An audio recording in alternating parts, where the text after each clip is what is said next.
After I installed a new mailbox camera, my neighbor stopped speaking to me. Within days, my lawn was destroyed, my water bill tripled, and my fence was pulled from the ground. But I finally checked the camera footage, and what I saw was more than just vandalism. I'm not sure where to even begin with this. I'm not the kind of person who likes drama. I keep to myself. I work a regular job, pay my bills, mow my lawn, and try to be a decent neighbor. I've lived in the same house in Mesa, Arizona since 2006. I bought it after my divorce. It's nothing fancy, 3 bedrooms, old kitchen, but I've kept it in good shape. I built the fence with my brother, painted it myself every few years. It's my home. The neighborhood's changed a lot over the years. Some people moved away. A few homes turned into short-term rentals. But it's mostly quiet, working-class folks. Nothing crazy. That changed when Danielle moved in next door. She bought the house in early 2023. I remember because the real estate agent parked halfway into my driveway during their open house and she actually came over to apologize. That's when I first met her, early 40s, always on her phone, nice enough but a little cold. She said she worked remotely for some digital agency, mostly stayed home. At first, things were fine. She brought over cookies around the holidays. We'd wave, small talk about trash pickup or the heat. But even then, I could tell something was off. She didn't like noise. She once left a note on my door asking me to shut my garage earlier because her bedroom was on that side and my motion light woke her up. Another time, she rang my bell to tell me my Halloween decorations were too aggressive. I had 2 skeletons and a fog machine. That was it. But I let it slide. We all have our quirks. Then in March, I had 2 packages stolen. One was just dog food. The other was a replacement charger for my laptop. Not exactly high value, but it pissed me off. So I bought a mailbox cam, a small motion-triggered camera that fit right into the wooden post. It pointed outward, caught the driveway, and anyone near the front porch. I also had a regular doorbell cam, but I wanted the second angle. When I told Danielle, it wasn't like I was warning her. I just said it casually while we were both bringing out the trash. I said something like, "Hey, I put a little camera in the mailbox, had a couple of packages swiped." She stared at me, dead in the eyes. Then she said, "I hope you're not pointing it at my house." I explained it only covered my driveway and the mailbox. She didn't say anything back, just turned and walked into her house without another word. I should have known then. From that day on, she stopped waving, stopped saying hi. If I was outside watering the lawn or checking the mail, she'd go right back inside. At first I thought, fine, people have bad days. No big deal. But within a week, the real trouble started. I came home one morning after a night shift and saw my front lawn shredded. Not just messed up, a complete wreck. Chunks of turf torn out, deep tire ruts like someone drove a truck in circles.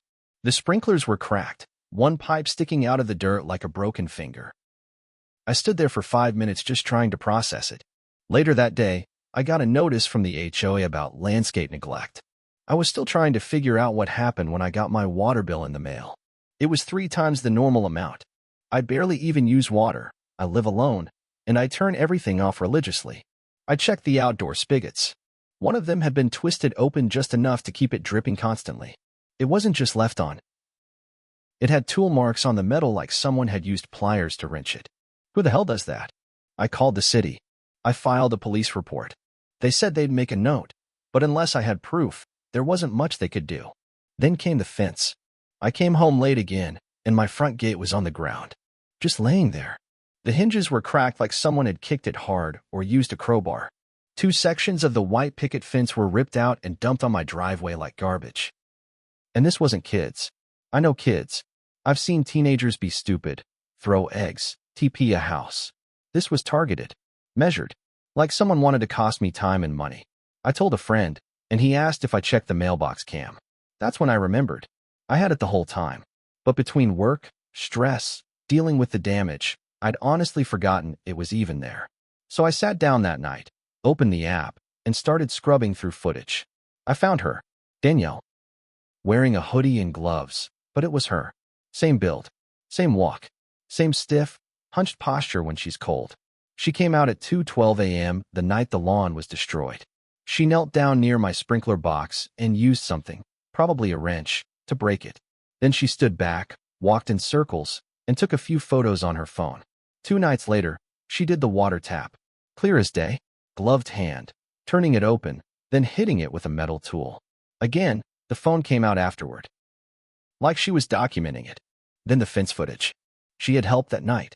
A man. I don't know who, could have been a friend or hired help. They both came at 3:40 a.m., ripped up the gate and panels, then dragged them to the driveway and took off.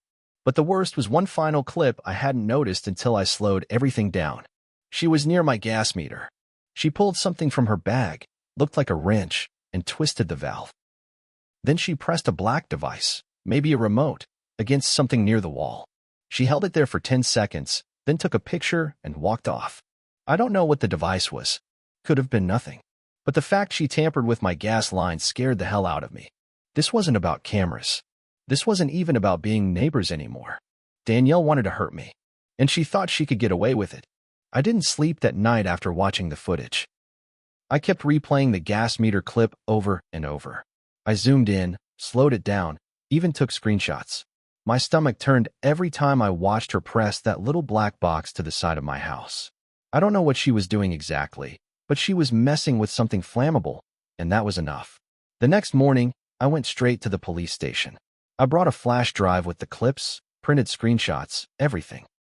The officer at the front desk was polite, took my report seriously this time, said a detective would follow up. But I've dealt with bureaucracy before. I knew how slow this could move. That night, I turned off the gas valve myself, just in case. I started sleeping in the back room with a baseball bat under the bed. 2 days passed. No word from the cops. Then things got worse.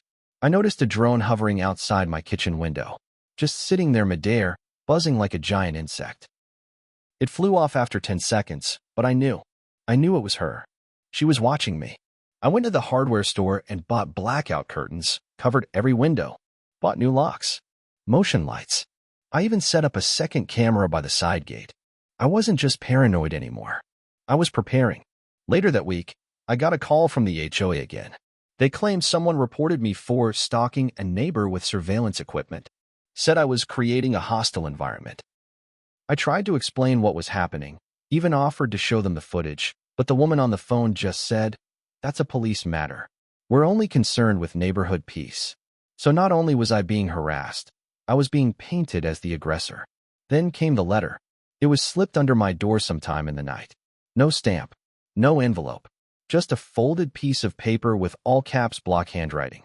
"Take your cameras down or you'll regret it." That was it. No signature. Nothing else. I knew it was her. I even checked the mailbox cam footage again. Sure enough, around 2:38 a.m., someone in dark clothes ducked under the camera's view and shoved something under the door, then sprinted back toward Danielle's side of the yard. The detective finally called me the next day, said he reviewed the footage, and yes, it was suspicious. But because the woman wore gloves and a hood and never clearly showed her face, they couldn't officially identify her. He said unless I caught her red-handed or she confessed, charges would be tough. He recommended a restraining order if things escalated further. What the hell did that even mean? Further? I told him she was tampering with gas. He said, then call the utility company. If they see evidence, they can escalate it to us. So I called Southwest Gas. A tech came out the next day, inspected the valve, checked for leaks. He said someone had definitely manipulated the pressure line. His exact words. He flagged it, shut it off, and said I should follow up with the city. But again, no one could link it directly to Danielle without a face or fingerprints. It felt like I was going crazy, like I was being slowly erased from my own life while everyone told me to stay calm. I started documenting everything, every incident, every call, every weird sound in the middle of the night. I backed up the footage to a private drive, stored copies off-site. That weekend, I noticed something new. My dog started acting strange. He's a 10-year-old golden retriever, mellow, never aggressive. But suddenly he refused to go near the fence facing Danielle's house. He'd growl at it, bark at nothing. I checked the side yard and found raw meat near the fence line. Meat with little green pellets in it. Rat poison. I rushed him to the vet. He threw up most of it, thank God, and he's okay now. But that was the last straw. This wasn't petty harassment anymore. This was war. And Danielle had no idea that every second of it was being recorded. After the poison incident, I stopped pretending this could be solved politely. I spent that entire weekend installing more cameras, inside the garage, behind the house. Even one tucked inside a birdhouse pointed directly at the shared fence. I also installed a sound recorder inside the mailbox post. The footage didn't catch everything, but audio might. I also finally told my brother everything. He used to work in private security. He came over, looked at the footage, and didn't say much at first. Then he looked at me and said, "This woman isn't just messing with you. She's calculating." That scared me more than anything. Because he was right. This wasn't random. Danielle was following a pattern. Every act was spaced 3 days apart. Every time between 2 a.m. and 4 a.m. She wore the same shoes in every video, black sneakers with a reflective stripe on the heel. I hadn't even noticed that until he pointed it out. Then he asked the question that changed everything. "Have you checked your Wi-Fi network lately?" It hadn't even occurred to me. I logged into my router settings and sure enough, there was an unfamiliar device connected to my network. Not a phone or laptop. It was labeled something like ESP, a wireless relay device. Could have been anything, but when I Googled the ID, I found out it was a remote Wi-Fi repeater, the kind used to extend signal or intercept it. That's when the paranoia hit full force. Was she hacking into my cameras? Was she watching me watch her? I factory reset every device in the house, changed all passwords, replaced my router. I even went offline entirely for 3 days just to be safe. That's when things went quiet again. Too quiet. Then came the biggest twist of all. One afternoon, a woman knocked on my door. Mid-30s, blonde, clearly upset. Said her name was Rachel. She lived 2 blocks away.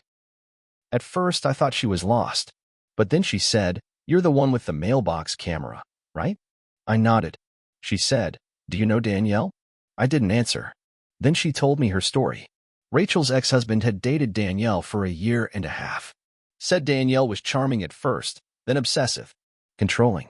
When he ended things, he started getting strange phone calls in the middle of the night. Packages he never ordered. Anonymous complaints at work. He ended up getting fired from his job due to a false harassment claim that, get this, was traced back to a fake IP address. Rachel only found out when she started getting threatening messages herself. She filed for a restraining order. When she tried to serve it, Danielle had already moved. The address on the court documents was outdated.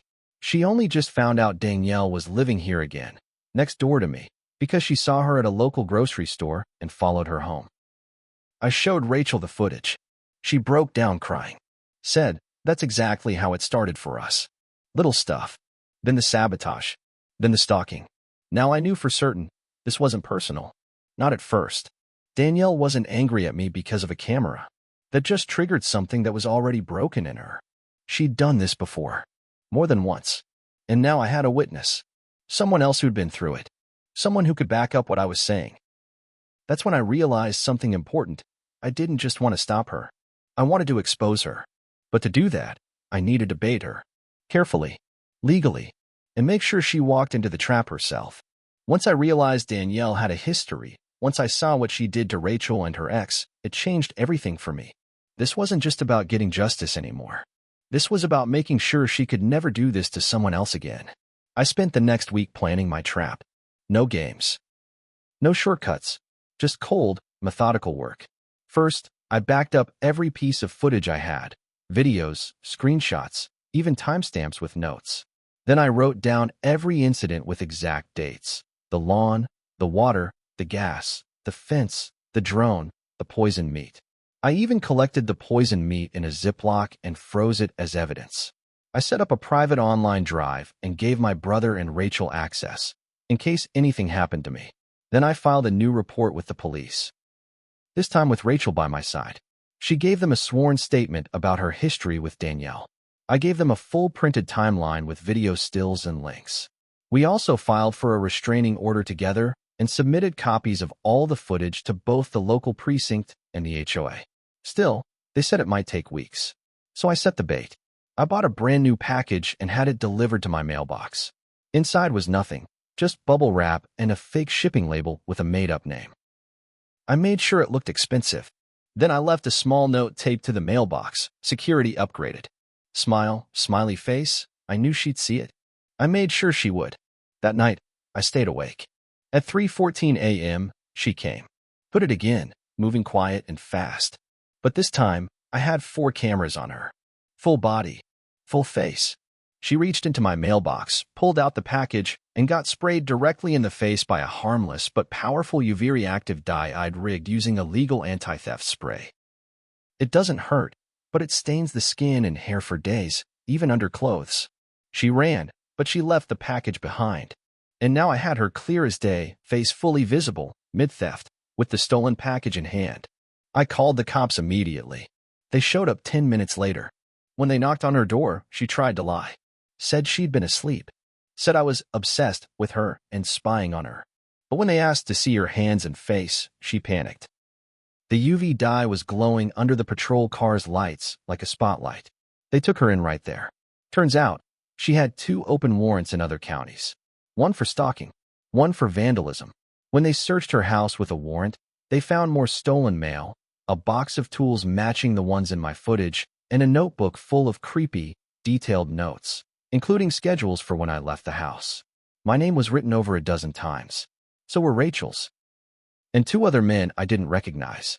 Danielle is now facing multiple felony charges: stalking, attempted destruction of property, animal cruelty, theft, and tampering with utilities. She's being held without bail due to being a repeat offender. The HOA issued a formal apology. So did the city. Rachel and I testified together at the first court hearing. She cried afterward and hugged me. She said, "You stopped her.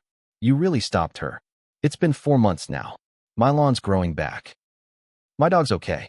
The cameras are still up. But I haven't taken the spray rig down. Because people like Danielle don't just stop. They hide. They wait. But next time someone tries to ruin my life, I'll be ready. And I won't just defend myself. I'll bury them with the truth."